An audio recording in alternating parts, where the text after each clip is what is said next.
From downtown Macon, this is WGXA News live on YouTube. Good evening, Middle Georgia. I'm Amanda Peralta. I'm Greg Lloyd. Amanda and I thank you for watching WGXA News at 5:30.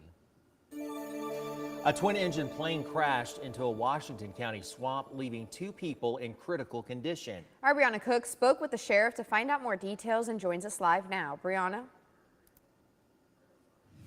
Greg and Amanda, the sheriff told me that it's a miracle that the 2 men survived the plane crash. I think God was with them during this ordeal. A loud crash and cries for help rang out this morning in Sandersville. Washington County Sheriff Joel Cochran says the 911 call came in around 9:36 a.m. from people in the area who heard the sounds. They heard a loud crash and then they heard people yelling for help. Emergency responders went out to the area attempting to locate the crash, and sometime shortly afterwards they were able to find that there was actually a plane had went down into a marsh area. The 2 victims had just taken flight from the Keolin Fields Airport right across the street. 67-year-old Daniel Mesnard was flying the plane. 69-year-old Timothy Feeser was the passenger. Both men are from out of the state. Cochran says the pilot's quick thinking helped them survive the crash. Thankfully, when the pilot decided to go down, I think he found the safest place ever would have been to go in that boggy marsh, which helped with impact. When rescue personnel got down to where they were at, they were wading in waist high mud. Due to their injuries, both men have been flown to separate Level 1 trauma centers, one in Macon and one in Augusta. According to the sheriff, first responders were up to their chests in mud while at the plane site. Cochran says although they have seen many plane crashes, this one was the hardest one to locate. Well, I think this was one of the most difficult for our emergency responders to deal with because of the location of where it took place at. And I have to commend our emergency services here in Washington County because they did a very good job, all disciplines and agencies coming together to be able to get these 2 patients out. The Federal Aviation Administration and the National Transportation Safety Board will be conducting an independent investigation of the plane crash. Reporting in Sandersville, Brianna Cook, WGXA News. 5 people are dead after a fiery crash in Putnam County this morning. The Putnam County Sheriff's Office says it happened on Highway 441 just before 1 this morning. Deputies say 22-year-old Haley Haynes was driving on the wrong side of the road when she collided with 44-year-old Mela Dostie, headed on in the northbound lane toward Eatonton. Dostie and all of the passengers inside Hayes' vehicle, including her 2 children, an 8-month-old and a 3-year-old, plus 23-year-old Zaylee Brooks, were all pronounced dead on the scene. The sheriff of Putnam County says the wreck was one of the worst he's ever seen. It's not something you want to see. It's the worst one we've had since about 1998 or 97. We had a similar accident where 4 or 5 high school boys were all killed and burned beyond recognition in a wreck. But unfortunately, in my long career, I've seen many things like this. This is probably the worst one we've had here since then. Sill says Hayes was likely traveling in the wrong direction for some time because there was no evidence of her crossing over the divided median. He also adds that it's unclear if she was intoxicated and they likely won't be able to find out because of the condition of her body. And an international manhunt is underway for a former Dublin resident. Federal authorities are looking for 45-year-old Jason Schenk. He was accused of defrauding a faith-based organization out of over $30 million in donations that he told donors were going towards making and distributing Bibles in China. Investigators say he diverted a large amount of that money for personal use, and this includes payments to an online sports betting site, life insurance policies, stocks, real estate, and diamonds. He could face up to 20 years in prison. Call the number on your screen if you've made a donation or know where he is. Meanwhile, authorities in the Mid-State asked the public to be on the lookout for 3 wanted men. First, we go to Taylor County, where the Sheriff's Department says Jeffrey Goggins is wanted on a number of outstanding warrants. If you spot him, dial 911 or call the Taylor County Sheriff's Office. You can remain anonymous. Now in Bibb County, deputies want to find Benjamin Ledbetter. He's wanted for theft by taking. If you have any information, please call the Bibb County Sheriff's Office or Macon Regional Crime Stoppers. And the manhunt continues for one of the inmates who escaped from Macon County on Thursday. Montezuma police say Bobby Minor remains on the run while Raquan Ray is back behind bars after being found in Columbus on Saturday. Investigators believe Minor is no longer in the area, but should you see him, call 911 or the Macon County Sheriff's Office. A woman in Thomasville, Georgia has been arrested in the Bahamas and charged with conspiring to kill her husband. Lindsay Shiver and her husband Robert visited the island last month, and Nick Valencia has more on what led up to her arrest overseas. 2 local Bahamian men were also taken into custody, and according to prosecutors, the accused agreed to carry out a murder-for-hire plot on the husband of American Lindsay Shiver on the island of Abaco in the Bahamas on July 16th. That plot was foiled. It's not entirely clear how. There is some reporting out there that CNN has been unable to verify. We do know that the 3 defendants were in a courtroom in the Bahamas on Friday, and they were not required to enter a plea, but they were told if they were seeking bail that they could appeal to the Supreme Court on the island. Social media that appeared to belong to Lindsay Shiver showed that her husband and she attended Auburn University, and it appeared to show a happy church-going family. But it was back in April that her husband filed for divorce, citing his wife's adulterous conduct as the reason for that divorce filing. The next day, Lindsay Shiver also filed for divorce.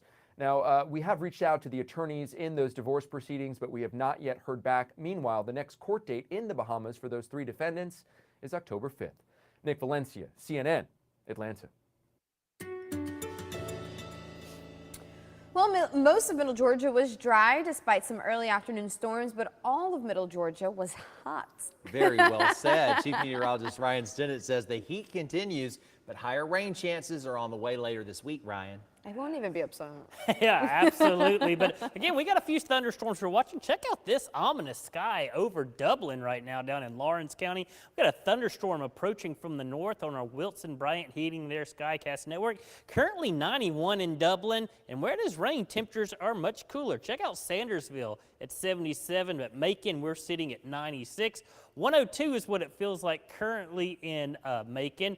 Feeling like 113 for Forsyth. That may be a little high. That may be a bad reading. But again, we'll be watching these temperatures continue to drop because we got rain and storms dropping off towards the south. Now, zooming in with our Skywatch radar, there's that storm. We were just looking at it on the Skycam just north of Dublin. That's going to be bringing very heavy rainfall from Dudley over towards Danville and Jeffersonville, right there along Interstate 16. And then some more showers and storms down into Bleckley County, right around Cochran, right along US 23. But that's what we're watching this evening. That'll be it. We may have a few more thunderstorms develop on these outflow boundaries. We'll keep an eye on it. But higher rain chances for the rest of us the rest of this week. I'll have those details ahead. Then an ominous sky over Dublin. That sounds like a novel title. Now is a great time to download the WGXA weather app to keep track of changing weather. Scan the QR code on your screen. Ryan is back in less than 20 minutes with your 10-day forecast. Warner Robins city leaders took part in a city council community meeting Monday where city leaders focused on celebrating their city workers. The meeting took place at Southside Baptist Church in Warner Robins. There was also a very historic moment for all employees at that meeting. Carlos Stevens joins us from Warner Robins to tell us what that historic moment was. Carlos. After a unanimous vote by Warner Robins City Council, Warner Robins city workers will now get a historic raise, something the Warner Robins mayor says makes the city really competitive.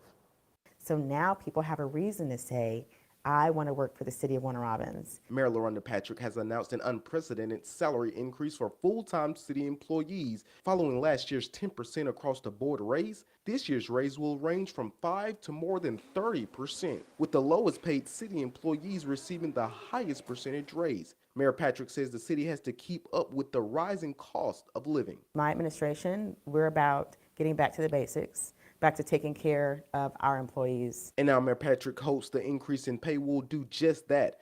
Employees will see their new pay in the second pay period of this month. Patrick says council did this without having to raise taxes.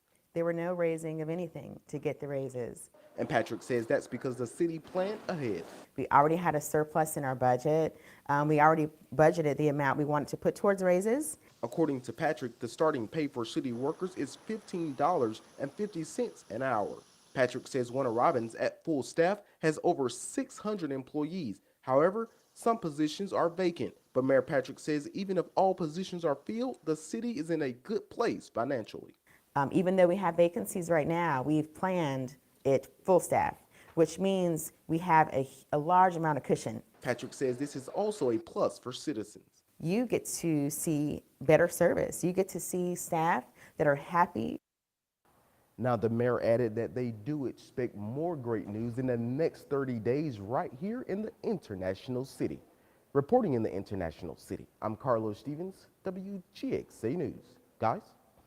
Carlos, thank you. And today the city of Centerville held their first public hearing on their property tax increase. Now, by law, local governments must assess property rates each year. The proposed budget the city adopted exceeds what will be collected by the 2023 rollback rate. So leaders say there's a need to generate additional revenue. One taxpayer we spoke with who came to today's meeting says the increase is worth it. The increase for, the property values, it's not that big of an increase. And so if it's going to help the city, because the city is growing and we are, kind of a small areas, but bringing in, new stores and, new places that we'll have access to. Now, the next public hearing on the topic will be at the Centerville City Hall on September 5th. It starts at 6 o'clock. Breaking news just into the newsroom. Former President Donald Trump says he will be indicted for charges connected to the January 6th insurrection at the Capitol. Trump confirming the news with several Truth Social posts. Charges are being weighed in both Washington, D.C. and Georgia. Now, Trump's lawyers are already mired in cases in New York and Florida for alleged hush money payments and keeping classified documents after leaving office. And with the start of the new school year, Macon-Bibb County is adding 4 new school speed limit zones. You'll see signs at Stratford Academy along Peak Road, Academy for Classical Education along New Forsyth Road, Burnt Elementary School along Mulgee East Boulevard, and First Presbyterian Day School along Foster Road. They are all to be zoned for 24 miles per hour during school hours or during special school activities. And Perry speed cameras will be back up and running for the start of school tomorrow. Luckily for drivers, there will be a 30-day warning period, and those caught speeding on camera will be sent a warning in the mail. Signs have been installed outside schools with speed limits and operating hours. You can head to WGXA.tv to learn more about frequently asked questions.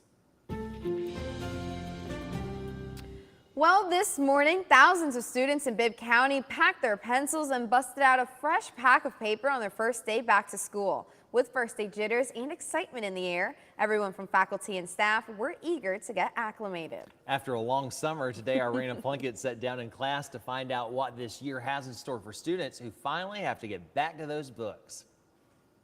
Emotions on the first day are normal. I guess it's a bittersweet moment. Oh yeah, I love it. I love it. I couldn't sleep last night. There's something about that first day. It's like Christmas. For thousands of students in Bibb County, heading back to the books means the stakes are high to make the grade. But Southwest High School senior Alayla Hampton knows hard work at her high school reaps big rewards. I feel like it has prepared me. It's given me a lot of opportunities to put myself in a position where I need to be to get to college and help me with my college career. So I feel like it's prepared me enough. It's a sentiment that Principal Bernard Young of Southwest High School says he wants every student to have when they enter the doors and leave for the last time. Oh, well, here we focus on Ubuntu, which means I am because we are. And it really talks about us being bigger than ourselves. So everything, we have to be our best selves to make the whole look good. So it's about the we and not the me. So once we focus on that, kids really strive to do their best. Bibb County Superintendent Dr. Dan Sims agrees, saying this year's secret to success lies in collaboration. We'll continue to be student achievement at the top, staff effectiveness, making our people as best as they can, and stakeholder engagement. So the biggest difference is going to be more emphasis on engaging and involving all of our stakeholders, our parents, our community members, our students, our staff, our Board of Education, everybody, so that we can strengthen what we do in the area of student achievement. With the stakes high to make the grade and anticipation to walk down the stage, Hampton says she's ready to make her mark. It just really haven't sunk in yet that this is my last year, and after this, I just got to do my own thing, so really haven't slipped in yet, but I'm happy though. Reporting in Macon, Irena Plunkett, WGXA News. And one special student got a special escort to her first day of pre-K. Sheriff David Davis and other BIB deputies walked the daughter of fallen deputy Christopher Knight to her very first day of school this morning. Knight died in the line of duty back in 2021 after he was stabbed by an inmate. Lights and sirens went off as she reached the school, and teachers lined the hallways and cheered as she walked with the sheriff to her homeroom class. The escort ended with a big hug from Sheriff Davis and the other deputies that escorted her. Bibb County isn't the only district that made their way back to the classroom today. Middle Georgia counties like Dooley, Monroe, Peach, and Washington also breaking open the books today, and we're hoping it was a great day back. And tomorrow, Baldwin, Dodge, Houston, Putnam, and Trutland counties will also be getting back into the swing of things. We at WGXA want to wish all of the students, teachers, and school staff a great school year.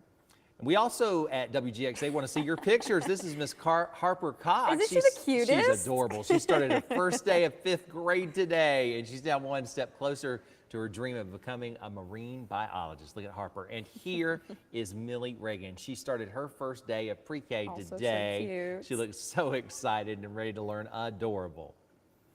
And we want to see your back-to-school pictures from across the mid-state. Just scan the QR code on your screen to upload a photo from your first day back to the classroom.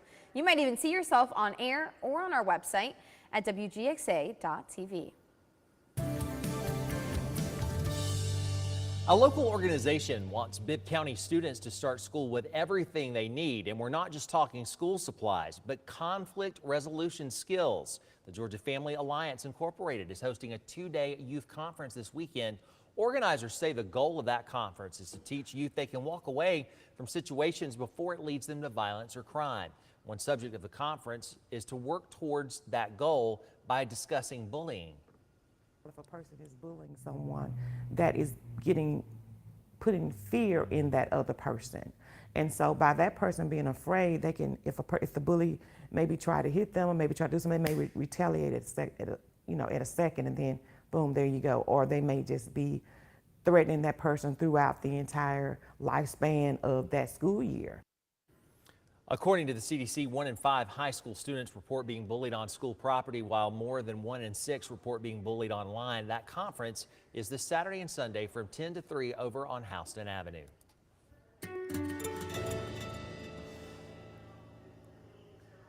And we're saying welcome to August with heat, humidity, and scattered showers and storms. It's like July continues on. We got the ring of fire pattern that's going to persist for much of the week and into the weekend. That means rain chances are going to be increasing, especially Thursday, really Friday, and maybe through the weekend. And good news is the tropics remaining quiet, but we got a long ways to go. The season peaks in early September. We're still a month away, and usually in August, things start to get a bit more active in the tropics. But again, we have an El Nino this year. That should prevent a lot of tropical development, but we are watching every little feature. Only one of concern right now continues to be this tropical wave well east of Bermuda. It's got a 30% chance of development the next 2 to 7 days. And again, they've been dropping this. It was actually a medium chance earlier today, high chance over the weekend. Certainly some good news. It looks like it will not be developing, but if it does, it would be our 5th named storm of the year. Emily, that's the next name up, followed by Franklin, Gert, and Harold. But again, hopefully we don't have to use too many of these names, but it is just to know that hurricane season still got a long way to go. It officially ends on November 30th. Excessive heat warnings all across the southern plains and lower Mississippi Valley. Thankfully, that heat is just staying to the west of us. But again, we are under that ring of fire. That's what we've been talking about. Around these ridges of high pressure and hot weather, you get clusters of thunderstorms that are going to rotate around that. We may see a few tomorrow, but it's really going to be Thursday into Friday. We're going to start watching some of these coming out of the Midwest. And Friday, I think, will be a pretty significant weather day for us as far as widespread rain and storms, and it looks to be early in the day, so we'll keep an eye on that. But this evening, depending where you are, if you're in Lawrence County, Washington County, you've had rain and storms. And again, I wanted to point out, we got these little outflow boundaries. A lot of times these can produce additional thunderstorms themselves. This is the cooler air running out ahead of the thunderstorm. So we'll be watching in Houston County, maybe up into Bibb County. In Peach County, we may see a few additional thunderstorms developing. Through the overnight hours, we wind down once the sun sets. Tomorrow, a few pop-up afternoon showers and thunderstorms. No way of knowing in advance when and where they will develop. You just have to watch radar trends. Thursday, a few more showers and storms are certainly possible as we get that northwesterly flow. And then Friday, that's when we're going to be watching. Widespread rain and storms are in the forecast. That's why we're going to go with widespread rain and storms as far as the official rainfall forecast for Friday, with that continuing into the weekend for many locations. And as we look at your 10-day forecast, we're going to continue those low 90s for both tomorrow and Thursday.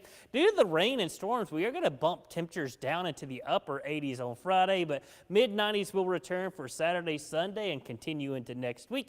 Heat index over the weekend will likely be over 100, and your Harrison's Body Shop Fish and Game forecast has multiple peaks in the excellent range tomorrow. In Warner Robins, the Georgia Golden Olympics will soon be underway. Over 700 senior athletes 50 years or older will be in the International City in September for the event. The Georgia Golden Olympics were started in 1983 to promote create healthy lifestyles and create awareness of the abilities of older adults. But our whole purpose is to keep people active and involved and engaged and physically active and to promote good health. So that's our primary reason for doing it, and that was the reason we started doing it in the beginning, and we've continued to do it through this. And we've added events every year. The 4-day sporting event features 20 sports and over 55 events hosted by the Warner Robins Recreation Department. Those games will be from September 19th to the 23rd. WGXA is excited to help Middle Georgia families struggling with diaper access this summer. The WGXA Summer Diaper Drive is a part of our local Sinclair Cares initiative. You can help out by scanning the QR code on your screen to make a financial donation, or you can head to one of our donation bins at 6 Kroger locations across Middle Georgia or the Vineville Baptist Church to drop off diapers. All proceeds will benefit the Colby Center in Macon. All right, good afternoon, everyone. I'm Gary Thigpen. I'm here again today at All About Animals here in Macon, Bibb County. I'm joined again today with Lisa and Frank, and guess who we have now? A big baby. Tell us who we're going to be talking about. This big baby. Her name is Buffy. Buffy. Buffy, and we've talked about Buffy's, right? We did. She actually is under a year old, probably about 9 or 10 months old. She is still a little, shy, as you can tell. Mm-hmm. She was stray on the streets of Macon. Yeah. So she's had, who knows what's happened in her life. Exactly. But she is a very sweet girl, and I think would make a great addition to any family, and that would just give her a little chance. Wouldn't you, look at how sweet Buffy is. Wouldn't you like to just adopt her and be able to hold her and give her a really good home that she deserves? She is such a sweet-natured dog. And Lisa, if someone would like to adopt Buffy or any of the dogs you have here, how would they do that? To adopt this beautiful girl, please send us a message on Facebook, All About Animals Rescue, and one of our volunteers will get back with you as soon as possible. Let us know you saw her on TV. That's right, mention Buffy. Let's go ahead and do that. Let's find her a really good home today. Thank you so much, Lisa and Frank. Thank you so much. Thank you. And the Bibb County Sheriff's Office Animal Services is looking to clear the shelter this August with a month of free cat and dog adoptions. During the event, all approved adopters can find their forever friend and take them home at no cost. For more information, call the number on your screen or send an email. You can also check out the Macon Bibb Animal Welfare page on Facebook. The Sheriff's Office says they look forward to the community's active involvement to provide safe and caring homes for these animals. The Mega Millions lottery jackpot has grown to over $1 billion. The next drawing is tonight, and if anyone matches all 5 numbers plus the gold mega ball, the cash option is $527 million. That could grow ahead of the drawing. The massive jackpot comes on the heels of a winning Powerball ticket worth more than $1 billion sold in California. I'm just saying. If you guys do not see me here tomorrow, I'm only taking one day off because I'm too hyper to stay home all the time. But I'm just saying, if you don't see me here tomorrow, we'll know. You know what happened. Or maybe like 2 weeks, because I do want to go to Italy. And, you know. I tell you what, the older I get, I used to say that I would work too, but I have reached a point in my life that I just want to go home and hide. Even though I have a public job. Can I come hide with you? Sometimes with I just your want to millions? be. I just want 1 you million. Certainly could. I wish I could have. You're gonna, if you have that much money, you got to build a fence and everything because people are gonna be trying to get it. But so. you know what? People I'm wouldn't thinking? know though. You Look don't at all the even figure it taxes out. they take out of it. Yeah, The cash they do. option's But still, only $527 million. I would like to try to live off of that for a while. I think I could go to every single country with $527 million. And come home. I wouldn't go to every and single give some to your country. friends. though. Well, that's going to do it for WGXA News I'm at 5:30. not going to unpack that with you right now. We invite you to join us at 6 on ABC 16. Don't forget to always like and subscribe.